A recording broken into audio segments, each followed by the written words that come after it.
On a high-speed train from Chicago to New York, Ryan Caldwell wanted exactly one thing: to get his 6-year-old daughter to her grandmother's house without trouble. But when the man 2 rows ahead slipped something into the woman's water bottle beside him, the instincts of a retired DEA special agent snapped awake. Ryan knew immediately. This was not a couple arguing, not a private matter. This was a kidnapping unfolding in broad daylight, in front of hundreds of passengers who noticed nothing, and the woman had no idea she had less than 15 minutes before she disappeared forever. What Ryan did next changed everything. Union Station in Chicago opened its arms to the 7:42 departure, with the ordinary noise of any Monday morning rolling luggage, distant announcements, the bitter smell of coffee blending into diesel air. Ryan Caldwell stood on the platform with a faded navy backpack over one shoulder and his daughter's small hand wrapped inside his. Aria wore a yellow jacket, and her hair was pulled into 2 ponytails, one sitting higher than the other, because Ryan had never quite learned how to make them even. She had never once complained about it. He was 31 years old, tall and straight-backed in the way that never fully leaves a man after years of field work. With eyes that moved in 3-second intervals across any room, he entered a habit he could not break, no matter how many years had passed since he turned in his badge. 4 years since he left the Drug Enforcement Administration. 4 years since he became a freelance security consultant, taking contracts from mid-sized logistics firms and small private clients. The income was enough. Not comfortable, but enough. He kept Sarah's watch in his left vest pocket. It was a slim, silver thing, with a cracked face that he had never bothered to replace. She had been gone since Aria was 2. A collision on the interstate, on a morning that had started exactly like every other morning. Ryan did not talk about it. He carried it the way a man carries something he cannot put down. The train was the choice Aria had made, not him. She was afraid of heights since being packed into a narrow window seat on a regional flight the previous year, and when Ryan offered a train instead, she had looked at him with the particular seriousness of a child who has decided something. So he booked business class using accumulated points the first time in 12 months. He had spent a single privilege on something other than work, and Aria had rewarded him by falling asleep before they even reached the platform. She was fully awake now, pressing her face against the train window before they had even taken their seats, her breath making small white circles on the glass. She held Biscuit against her chest, a brown stuffed bear, small enough to fit in a coat pocket, with one ear that had been torn and reattached with blue thread. Ryan had done the stitching himself, hunched over the kitchen table at 2 in the morning while Aria slept, because she had cried for 40 minutes over the damage, and he was not willing to let the morning come with the bear still broken. The business class car held perhaps 30 passengers. Ryan took the window seat beside Aria and opened his laptop with the intention of reviewing a contract proposal due Thursday. He got as far as the title page before his eyes did what they always did, a slow, deliberate sweep of the car. Emergency exit left rear. Exit right front. 31 passengers approximately. Crew member near the food service cabinet. Man in gray near the aisle. Woman in camel coat, 3 rows forward, seated alone. He told himself to stop. He was on vacation, or the nearest thing to it. Aria looked up from the window. "Dad, why do you keep looking at the people around that lady?" Ryan smiled and put his hand on top of her head. "I'm not looking at anyone," but he was. And what he had already noticed had made his fingers go still above the keyboard. 3 rows ahead, the woman in the camel coat sat with an iPad propped on the tray table, her eyes moving across the screen with the focused efficiency of someone accustomed to reading dense documents quickly. Her dark hair was pulled low at the nape of her neck. She wore no heavy jewelry. A coffee cup sat sealed beside her, and a bottle of mineral water stood unopened near her right elbow. Her name was Giselle Harmon. She was 29 years old, and she was the chief executive of Harmon Logistics Group, a cold chain distribution company valued at $1.4 billion, built by her father, and doubled in size in the 3 years since she had taken the chair. She was precise, rarely emotional in professional settings, and deeply unaccustomed to anyone doing things for her that she had not specifically requested. The reason she was on a train instead of a private aircraft was, on its surface, mundane. The company plane was in scheduled maintenance. Xavier Cole, her chief financial officer, and the person who managed her administrative calendar for the past 5 years had suggested rail travel as a practical alternative. Business class, he had said. Nearly as fast as commercial air and considerably more comfortable for focused work. She had agreed without examining the suggestion closely. She trusted Xavier the way you trust a person who has been in the room for every important decision of the past half-decade completely, and without the habit of verification that trust tends to erode. What she did not know was that Xavier had, 48 hours earlier, removed both of her personal security escorts from her travel schedule. The cancellation had been routed through the company's internal HR system under the notation, Quarterly Security Budget Optimization, Temporary Suspension of Personal Escort Protocols. The email confirming the change had arrived in her inbox. She had seen the subject line. She had not opened it. She did not know that the 2 men who should have been seated across the aisle from her were instead sitting in their own homes, believing their shift had been legitimately rescheduled. She also did not know that 3 of the people sharing her train car had been placed there with precise geometric intention. The man seated 1 row behind her, and to the right was named Jason. He was large, with a stillness that had nothing to do with relaxation, and he held an open newspaper across his lap without having turned a page in 30 minutes. No one read paper newspapers anymore unless they needed something to look through without appearing to look. Near the front of the car, leaning against the wall with earbuds in, was a man named Levi. The earbuds were connected to nothing. The cable disappeared into his jacket pocket, not into any device. At the rear of the car, positioned beside the secondary emergency exit, sat a 3rd man named Adrian.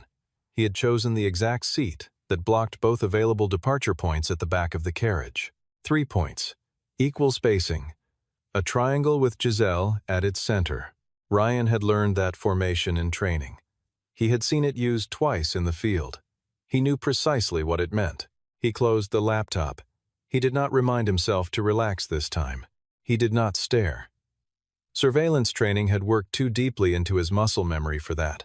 Instead, he watched through reflections the dark glass of the train window, the unlit surface of his laptop screen, the curved steel of the overhead luggage rack. He assembled the picture in pieces, without ever directing his gaze at any single person long enough to register as attention.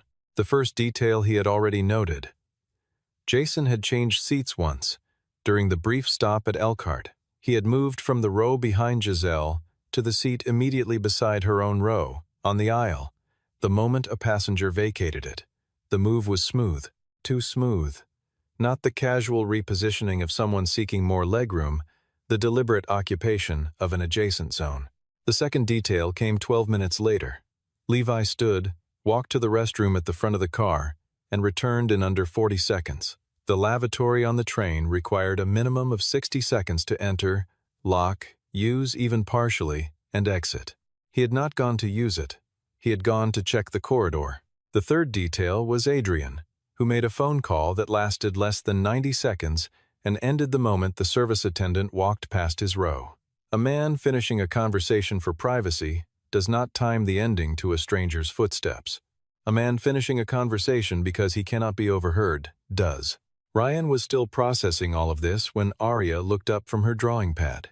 "Dad," she said, in the careful tone she used when she had been thinking about something for a while, "that man hasn't turned his newspaper page one time." Ryan looked at her. "Which man?" "The big one behind the lady with the pretty coat. He keeps looking over the top." He did not react. He put his hand on her drawing pad and looked at the sun she had been sketching 7 long rays, which was more than the standard 4, but exactly how she always drew them, and he said, "You've got a good eye, baby." Inside, the last hesitation dissolved.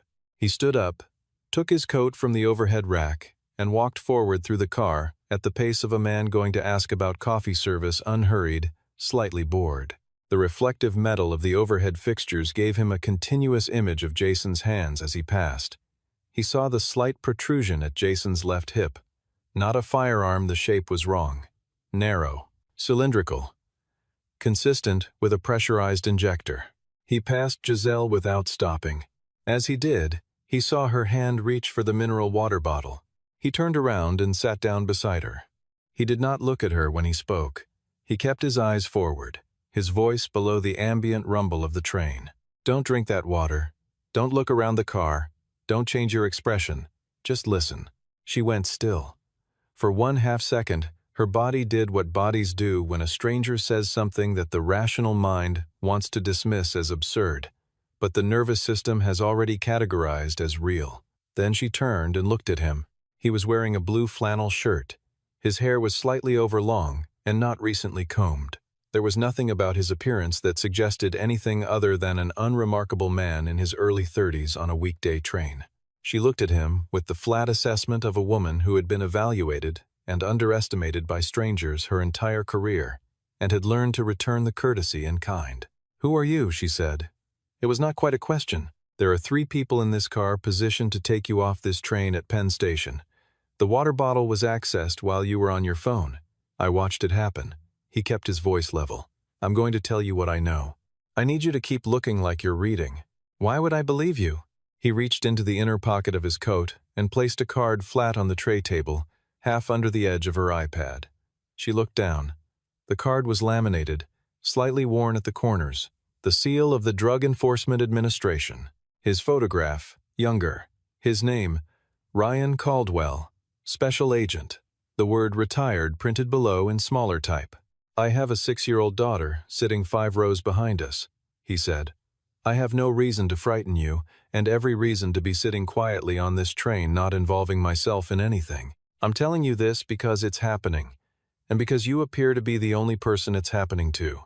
Giselle did not move for a moment. She was a woman who had built a company on the discipline of evaluating information quickly and committing to decisions under pressure.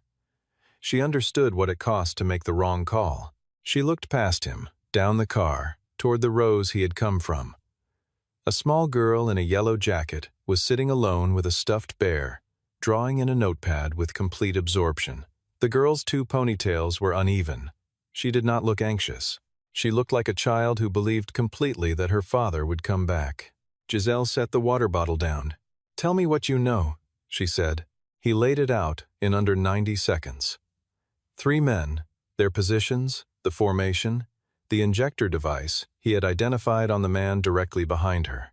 The message he had seen on the phone screen from a prior surveillance moment, the words 1420 and transfer at Penn.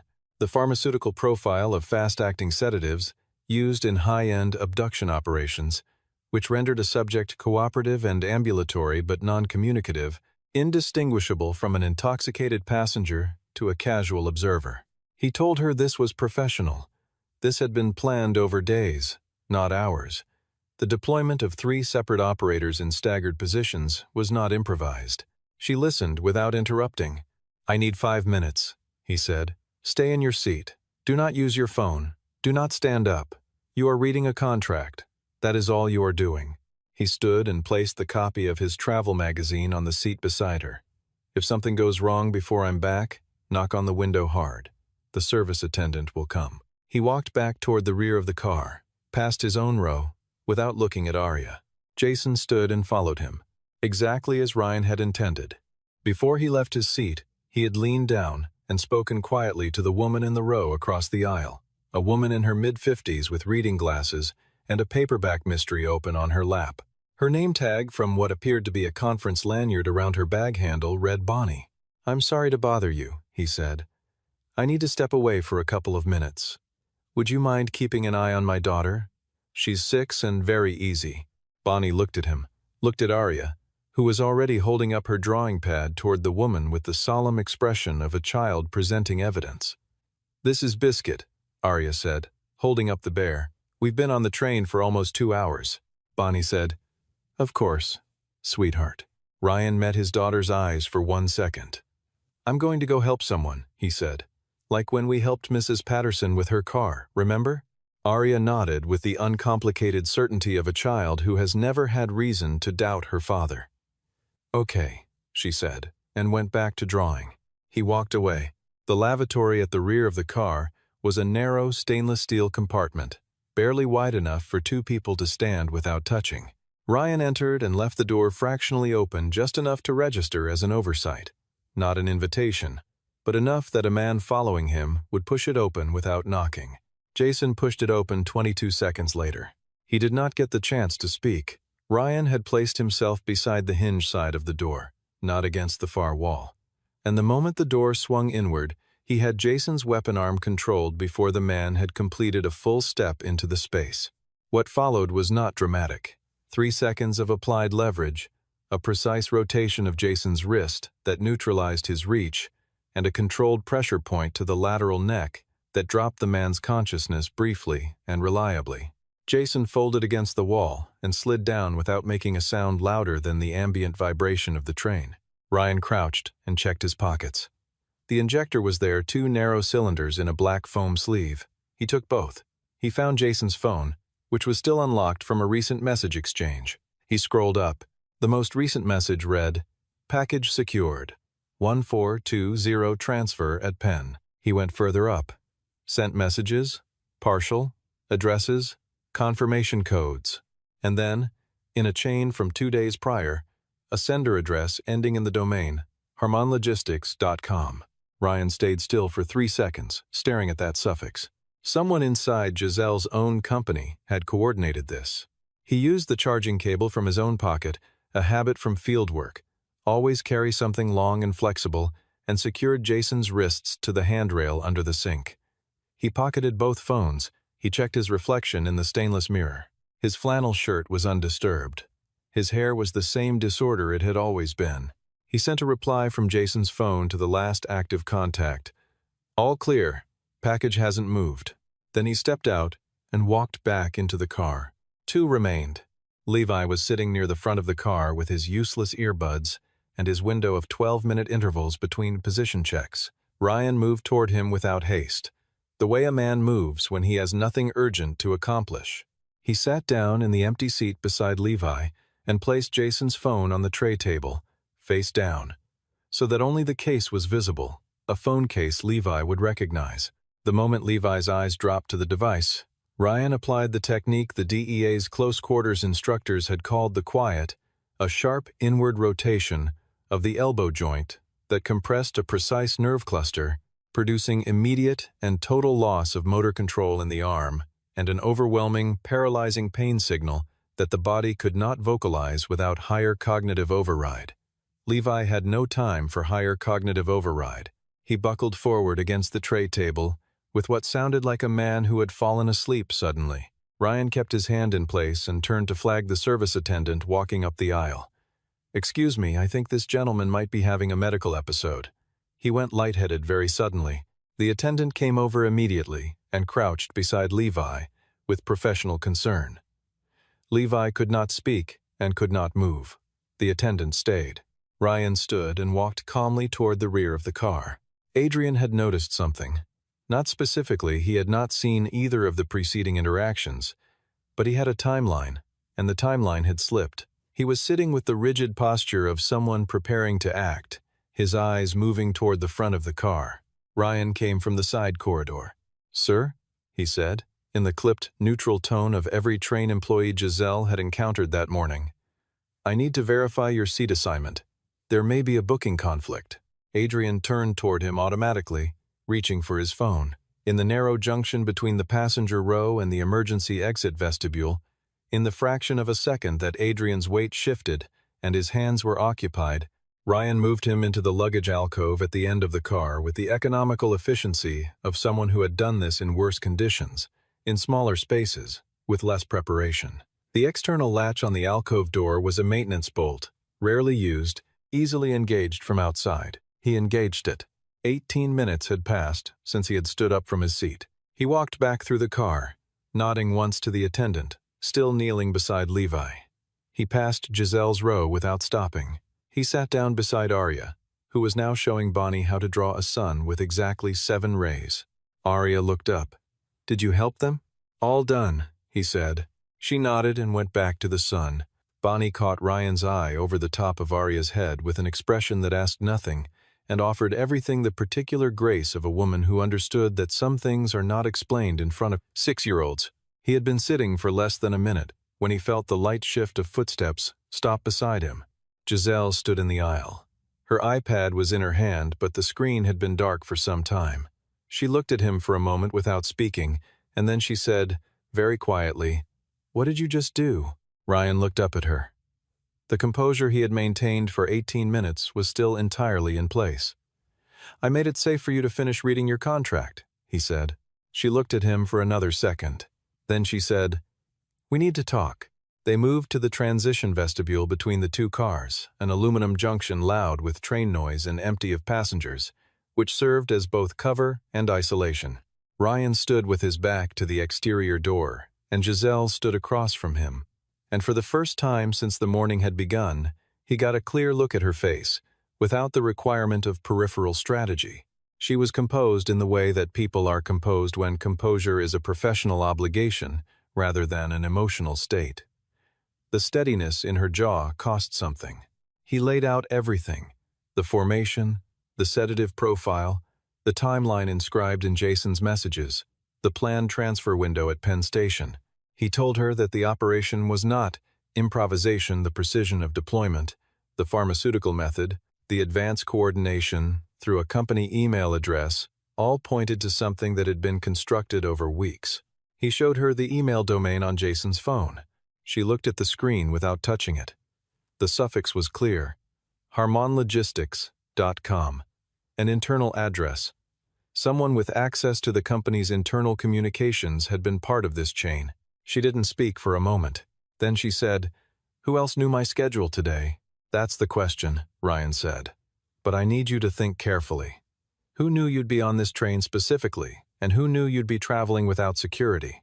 Her answer came after a pause, so brief it would have been invisible to someone who wasn't watching. Xavier Cole handles my calendar. My assistant Eleanor confirms the logistics. But the security cancellation, she stopped. I didn't authorize any security cancellation. Someone did, Ryan said. Through an official internal channel, using authorization you didn't personally issue. The pieces were assembling themselves in real time behind her eyes. He could see it. He had seen that expression before, not often, but in the particular faces of people who discover that a long-trusted structure has a rotted foundation. It was not panic. It was something colder and more deliberate. Xavier has been my CFO for 5 years, she said. I know that doesn't make it easier. It makes it precise. Her voice had not changed in pitch or volume. He's been advising me on a capital restructuring for the past 8 months. He proposed an external fund partnership that I flagged last month as a potential conflict of interest. I told him I was going to block the allocation at the next board meeting. She looked at the phone screen again. The board meeting is in 6 days. Ryan said nothing. He did not need to. She put her own phone out and opened the internal email client. She went directly to the cancellation notification in her inbox subject line, Q3 Security Protocol Update. She opened it. The body of the message was bureaucratic in language and clean in formatting. The authorization signature at the bottom was Xavier Cole's. Timestamp: 48 hours before the train departed. He sent it while I was in a board prep meeting, she said. A 3-hour block. He knew I wouldn't be checking detail-level administrative emails. Ryan took his own phone and dialed. The call connected on the second ring. Caldwell. The voice on the other end was alert in the way of a man who had learned to be alert at all hours. Samuel, I need federal assistance and I need it before 1:45. A pause. You're on vacation. My daughter is 5 rows from where I'm standing. Can we skip that part? Samuel Park, special agent with the FBI's New York field office, had been Ryan's closest professional contact during his final year at DEA and had remained through the specific loyalty of people who have worked dangerous situations together, a person Ryan could call with a 30-second brief and receive full cooperation. He gave Samuel the essentials: 3 immobilized operatives, 1 confirmed traitor inside the target company, 1 active corporate abduction plot timed for Penn Station at 14:20, 1 CEO who needed a protective handoff at the platform. Samuel said, I'll have 4 agents in plainclothes at the platform and 2 vehicles. How solid is the internal? Email chain confirmed. CFO authorization on the security cancellation, advance coordination through a company address. That's enough for a hold. A brief pause. Don't ever take a vacation again, Caldwell. The call ended. Giselle had been watching him. Now, she said, Your daughter. What's her name? He was mildly surprised by the question. Aria. She looked past him through the window in the vestibule door, toward the car beyond. Arya was visible at a distance, yellow jacket, head bent over the drawing pad. Biscuit propped against the tray table with the gravity of an important meeting attendee. Something shifted in Giselle's expression. Not softer, exactly, but less armored. "The train arrives in 22 minutes, Ryan said. "When we pull in, don't move ahead of me. Don't separate from me in the platform crowd." She nodded once and said nothing else, but she kept looking through that window for a moment longer than was necessary. The board announcing Penn Station appeared on the information panels. At 14:03, the train had begun its gradual deceleration, and the passengers around them were starting the gentle reorganization of belongings that marks the final approach to a terminus. Bags lifted from overhead, jackets retrieved, conversations turned toward logistics. Ryan brought Arya onto his lap and checked the front closure of her jacket, which she had half unzipped in the warmth of the car. "Almost there," he said. "Is the lady coming with us?" Arya asked. "For a little while." Arya accepted this and went back to Biscuit. The train slid into Penn Station at 14:17. The platform beyond the window was populated with the standard density of a weekday afternoon, passengers meeting arrivals, crew on the platform, a luggage handler with a cart. Among them, visible only to someone who knew what to look for, were 4 people in ordinary clothing who had positioned themselves at intervals that mirrored, with professional symmetry, the triangle that had been arranged against Giselle 3 hours earlier. Samuel was at the bottom of the stairs. He gave Ryan a look that communicated everything in under 2 seconds. Ryan descended with Arya on one arm and Giselle 1 step behind him. Jason, Levi, and Adrian were removed from the train with the quiet efficiency of a federal handoff. No disruption to the platform traffic, no announcement, no visible drama. Jason was still groggy and did not speak. Levi had partially recovered motor function and understood immediately what was happening. Adrian emerged from the luggage alcove with the expression of a man who had already begun calculating what information might be worth trading. None of them were given the opportunity to make that calculation on the platform.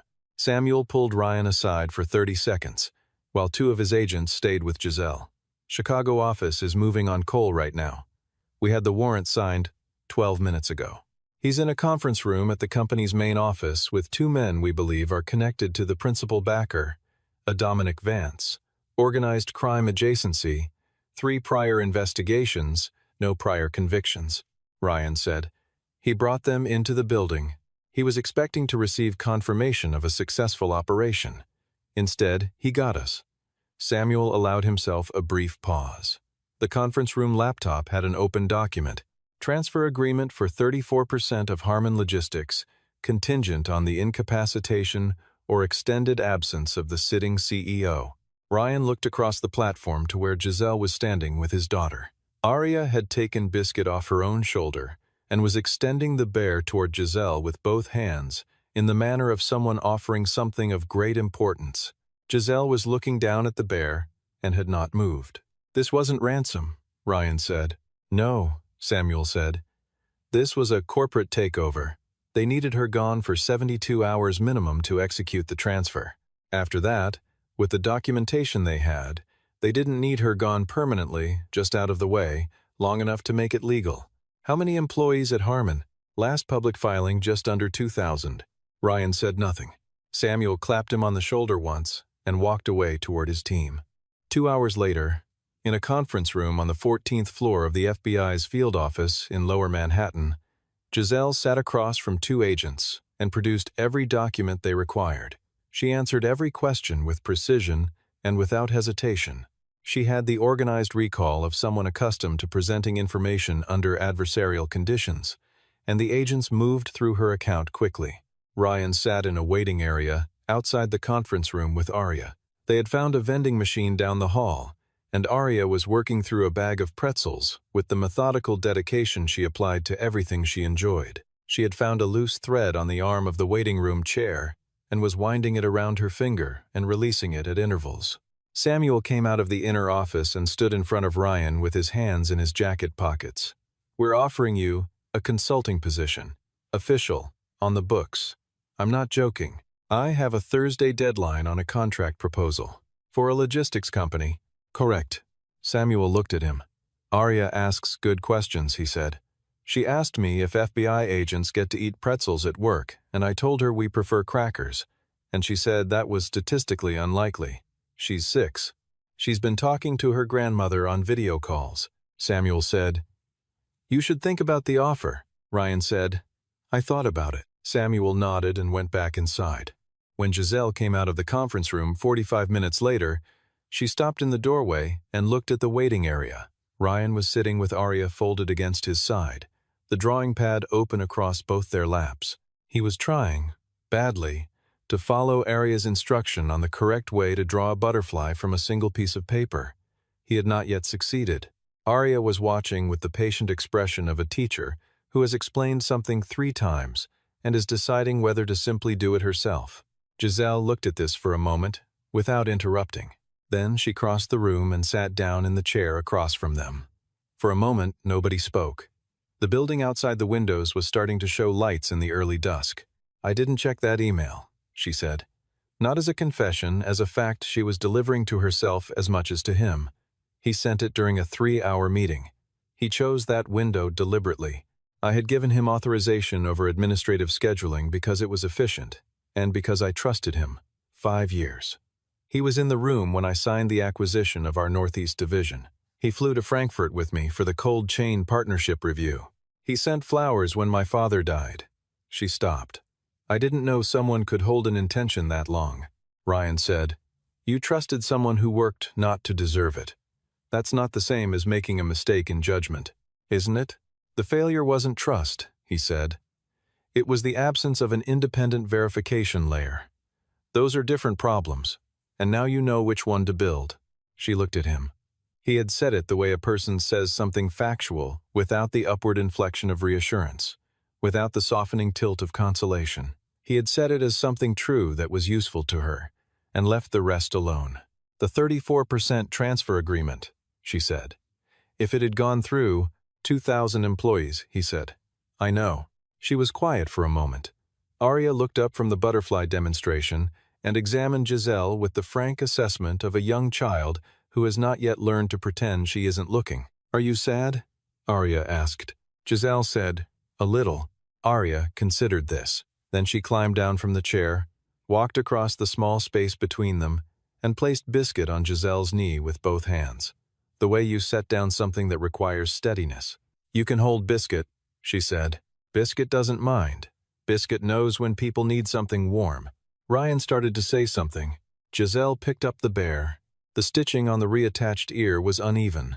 The blue thread had been applied in overlapping loops rather than a clean cross-stitch, functional and slightly lopsided, and unmistakably done by someone who had been trying. She ran her thumb over it once without thinking. She did not cry, but something that had been held at pressure behind her sternum all day shifted, and she sat with it quietly for a moment, while Ryan watched his daughter climb back onto the chair and resume the butterfly lesson with renewed authority. They went back to the platform level just before 6 in the evening. The station was in its rush-hour configuration bodies and noise, and the compressed urgency of a city redistribution. Giselle walked beside Ryan and Arya through the main corridor toward the street exits, and Samuel's team remained at a discreet distance until the station doors. At the top of the exit stairs, Giselle stopped. I want to make you a formal offer, she said. Chief Security Officer, Harmon Logistics Group. The role has been vacant for 2 years. I kept declining to fill it because I didn't believe I'd found the right person. Office in Chicago. Flexible schedule. The compensation is structured for the level. Ryan looked at her. I'm not taking payment for today. This isn't payment for today. This is a job offer for ongoing work. I understand the distinction, he said. The offer might be worth talking about. The additional figure that I assume you're planning to include for what happened on the train, that part I won't accept. She paused. Most people in your position would consider it earned. Most people in my position didn't have their daughter watching them decide whether to stand up, he said. When Arya asks me about this day, and she will, eventually I want to be able to tell her that I saw something wrong, and I didn't look away from it. Not that I saw an opportunity. Those are 2 different memories to leave a child. Giselle was still. He was not performing humility. He was not making a point for her benefit. He had simply told her the exact thing that was true, in the same flat, direct way he had told her about the sedative profile and the formation geometry, because he appeared to have only one register for important information. Accurate and unembellished. She found it, against all expectation, to be the most disarming thing anyone had said to her in years. "The offer is open," she said. "Chicago, whenever you decide." "I know," he said. He picked up the backpack and adjusted Arya's jacket. Arya had been following the conversation with the peripheral attention of a child pretending to be uninterested, and now she looked up at Giselle and extended one hand. "We have to go," she announced. "Grandma is waiting, and she makes the good bread." She looked at Biscuit, still in Giselle's hands. Then she shook her head with the gravity of a serious decision. "You keep Biscuit tonight. Biscuit will feel better about you going home alone." Ryan crouched down. "Arya, that's your bear." "Biscuit wants to go," Arya said, with the finality of someone who has received information through channels unavailable to others. Ryan looked at his daughter for a moment. Then he looked at Giselle. Giselle was looking at Arya with an expression that had nothing professional in it. No calculation, no composure held in place, just a woman looking at a child who had just given her the most straightforward kindness she had received in longer than she could easily name. "Thank you, Arya," she said. Arya nodded, satisfied. "Don't forget, Biscuit likes cookies." Ryan stood. He looked at Giselle once more, not the long look of a conclusion, but the brief, level look of someone who has said what needed to be said and is comfortable leaving it there. He nodded once. Then he and Arya turned into the crowd and were gone. Giselle stood at the top of the station steps in the early evening light. The city was loud around her, and the cold came in from the avenue in gusts, and her phone was vibrating in her coat pocket with the accumulated urgency of a company in crisis. Eleanor, 2 board members, the legal team, Samuel's office requesting a follow-up signature. She looked down at the small brown bear in her hands. The blue thread on the reattached ear caught the station light. Overlapping loops, slightly crooked.